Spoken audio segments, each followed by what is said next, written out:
Agus sudah tidak tahan lagi. Lelah dengan hidupnya, ia membeli 3 alat pemanggang di sebuah supermarket. Niatnya adalah pulang ke rumah dan membakar dirinya sampai hangus. Tapi tepat ketika ia keluar dari area parkir, sebuah mobil Mercedes putih memotong jalannya dan membunyikan klakson dengan keras. Agus yang sudah sangat kesal menjadi semakin emosi. Dia menginjak gas dan mulai mengejar mobil Mercedes itu.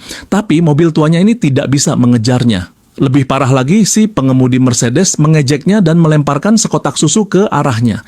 Agus semakin murka. Dia menaikkan mobilnya ke trotoar, namun karena terlalu bersemangat, mobilnya malah terjebak.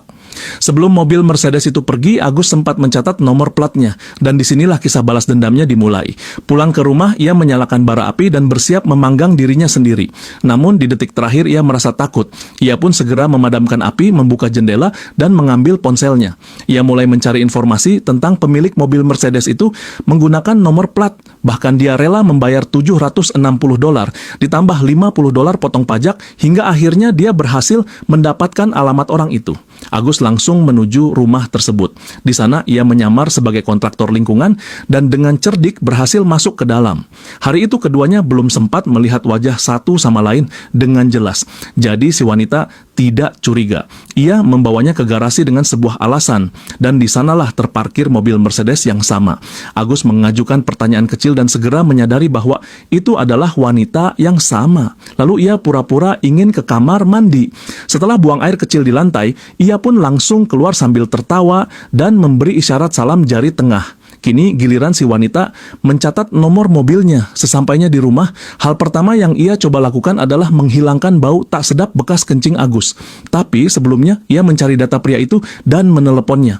Agus menjawab panggilan tersebut, tapi langsung menutupnya tanpa mendengar apapun. Saat si wanita menelepon lagi, ponselnya sudah tidak aktif. Tepat saat itu suami si wanita pulang ke rumah. Dia pun langsung curhat ke suaminya ini.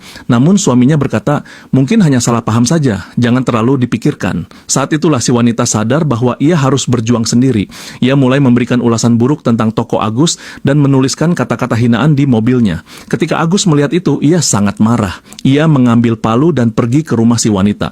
Tapi saat tiba di pintu, alarm baru berbunyi. Ia ketakutan dan langsung kabur. Keesokan harinya, ia datang ke mobil si wanita membawa bensin. Ia berniat membakarnya, tapi melihat ada seorang anak kecil duduk di dalam. Saat melihatnya, ia melemparkan bensin, membersihkan baunya, dan memindahkan mobil itu.